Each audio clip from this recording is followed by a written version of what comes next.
key. See if the display turns on. But there's no more soot level. We'll figure out the starter issue. Hi guys. Welcome back to another day, another dollar podcast. Welcome back to the forklift guy. Today we got a special episode for you. It's called I Don't Know What I'm Doing. We're working on this Takeuchi TL8 skid steer, and it's got a bunch of issues. Customer complained that they had to jump start it every single time, even with the new battery. It needs a service, and then if they are able to start it, it'll die out. If you turn the AC on, it'll die out. If you do any kind of load on it, like for example you get stuck there and you try to get out of it, it'll shut off. It needs a regeneration for the DPF, so I'm assuming the DPF is clogged. So basically I came here yesterday. I was supposed to do a service on it, couldn't get it started, so I spent like 4 hours trying to diagnose it. It all points towards maybe it's got a bad ground cable or a positive cable going to the starter. Because if I turn the key, I also had to put a new key switch on it because operator did not leave me the key, and since I don't work on these all the time, I don't carry around keys for these kind of equipment. So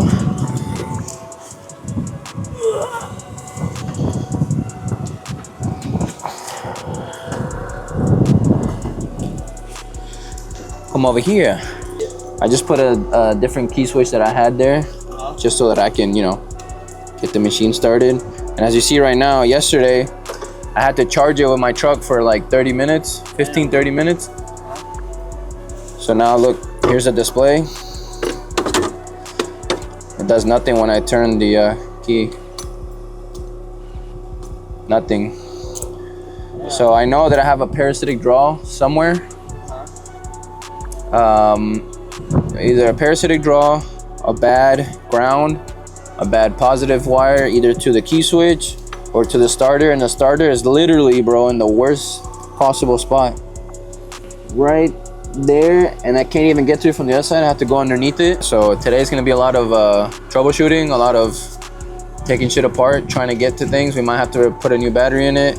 For now, we have to check the alternator. We have to check every positive cable, every ground cable.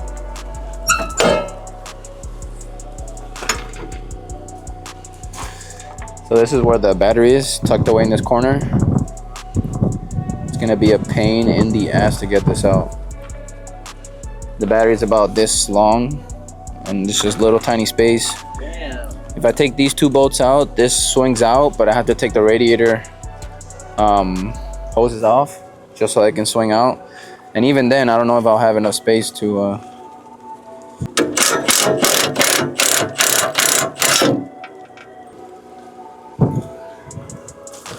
I might be able to get the battery out through there. Probably what I'm gonna do is put a whole new positive cable. And this runs, if I'm not mistaken, this runs through here. This right here, see that? Yeah. This runs through here, all the way through there. And then it goes to the starter on the side, which I can get to it from the bottom. So I think I'm gonna unhook it from the starter, take this all off, put a new cable, and then put a new positive cable going from there to the alternator, and then put a new ground strap cable, which is here, goes from here to there, and then there's one that goes from the block of the engine to the frame. Put all that new, just so I don't have any worry or doubt. Yeah.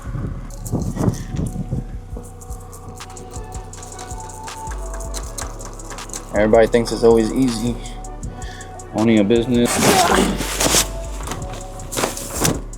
Yeah. I'm just getting all these brackets off so I can easily get this battery out.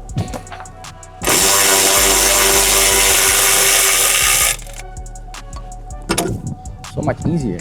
Boy. That's a fat battery.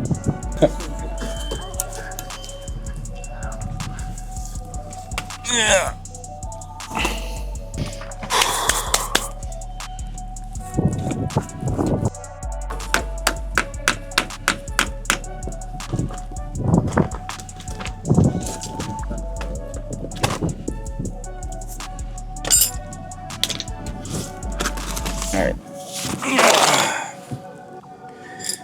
put this battery to charge maybe.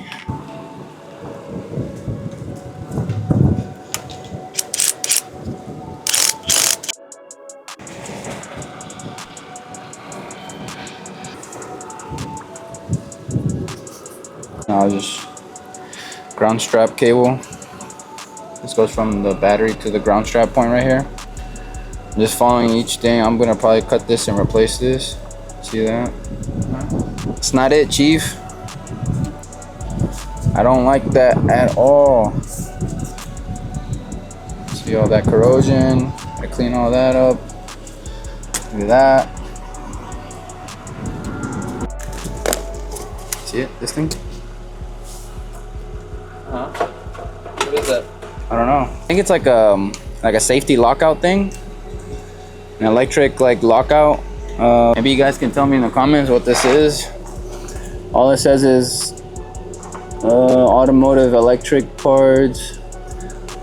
Oh yeah, look, accessories. Looks like your accessories comes from here, and this goes all the way to your key switch.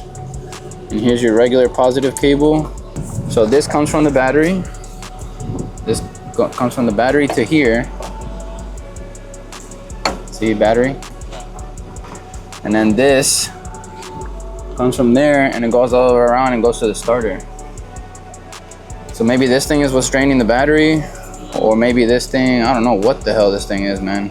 I think it's like a safety lockout thing. You know how most people have like Caterpillars, they have a safety battery lockout? Oh, yeah. A manual one? Yeah. This might be an electric one, I don't know.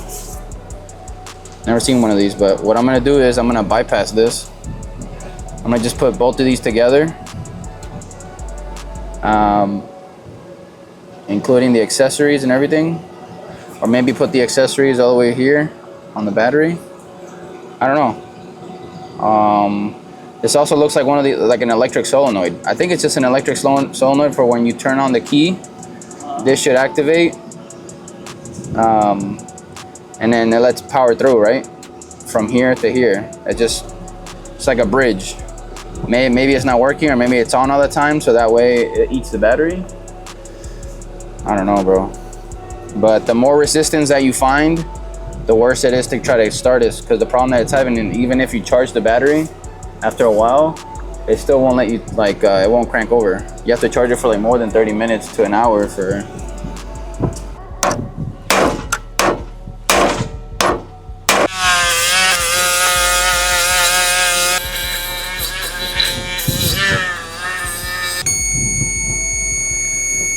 .3 volts. Good. Yeah, should be enough for a crank. A little cranky dinky. Start from the bottom, now we hit 8A. 14 again, peach fuzz on my face. There goes nothing. See if the display turns on. Okay. We got power.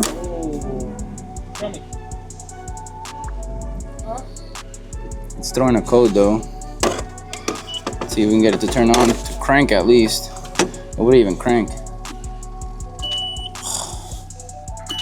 The battery's probably either dead or...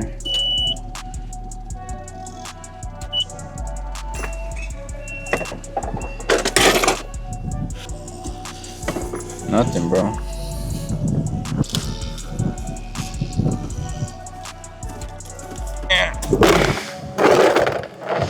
Let's go see what we can find down here. Something.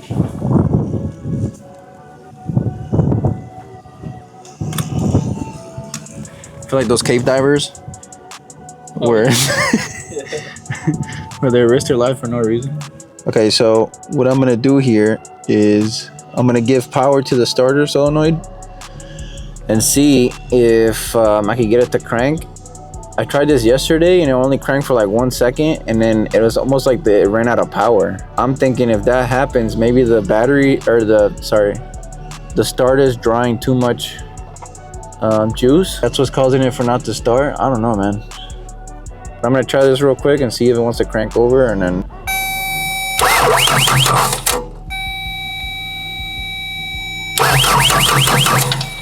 Can you...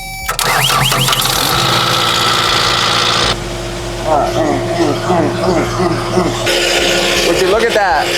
Yeah. How you do that? How you do that? Not charging.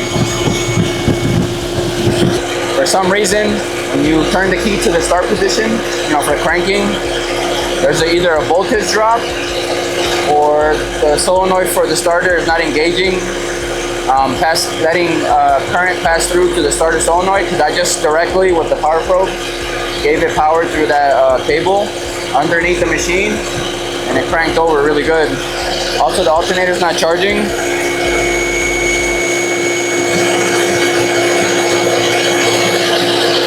So I don't know, there's a power loss somewhere. I'm trying to figure that out.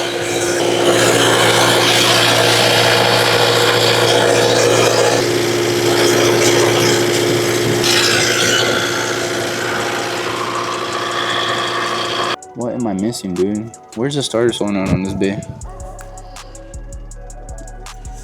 Go say it again. The alternator belt is loose. Look at this. Doesn't even turn. Not enough to turn the alternator. Like, it's way too loose. I'm gonna tighten that. Crank it again. See if it's charging. If it is charging. This is I found the starter solenoid, which is this one, and it's working. So I'm at loss for words here. I might have to trace that blue cable that goes to the starter solenoid, trace that back and see where it goes to. Maybe there's another relay that's not opening. I found one blue wire here that also has a solenoid. I don't know if that's it too, but we'll tighten that. Start it one more time, see if it's charging. If it is charging after that, then that's a good sign. Maybe the alternator is good. Charging. The belt to the alternator was super loose, and then also the positive wire that goes to the alternator was rusted out. Cleaned everything, put it back on, tightened the alternator belt, and now it's charging well, but we still can't get it to start. So I'm thinking just running a wire from the start, from the key switch down to the starter, and just say F it. For now, just run it like that. I don't know why. I know the starter solenoid is working. I mean the relay is working. I got power to the fuse. When I turn the key to the crank position, there's power going to the fuse. Fuse going down to the relay. The relay is turning on, and it's passing power through. I don't know why from there. I don't know where it goes, but I can get it started if I give it power to the solenoid. And it's running great. It's accelerated. I'm doing a manual regen right now. I'm gonna let it do its thing for about 15-20 minutes or 25 minutes. That's what the manual says. Once it's done with the regen, hopefully we have no more codes. Then after that, we'll figure out the starter issue. If I can't figure it out, I'm just gonna run a wire directly from the key switch to the starter for now, so that they can use it. I'll come back next week to do a PM on it, but I just want to be able to get it started for them to be able to use it so they can finish this project here, and then later on we'll figure out the issue. All right, so I just finished regenerating, manual regen. As you can see, no more codes, no more beeping, no more, you probably can't see it on the screen, but there's no more soot level icon where it's telling you it wants to regen, and then the blinking exclamation point over here would start blinking, and you'll hear the tone. So everything seems to be running great, accelerating great.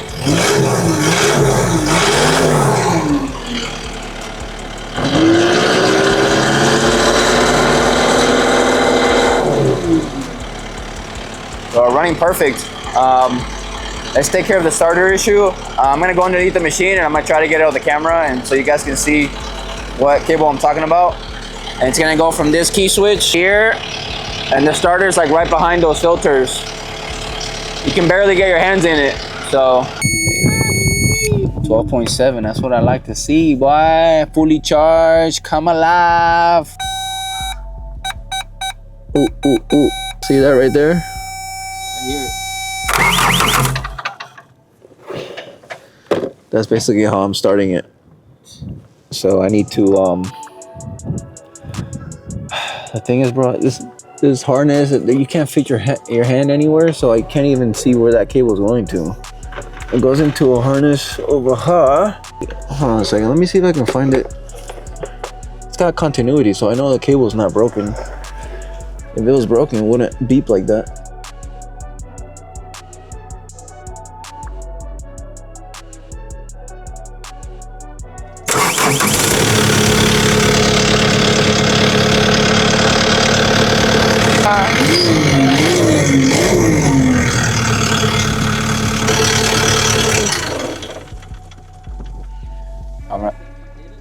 I'm gonna put this down and run it.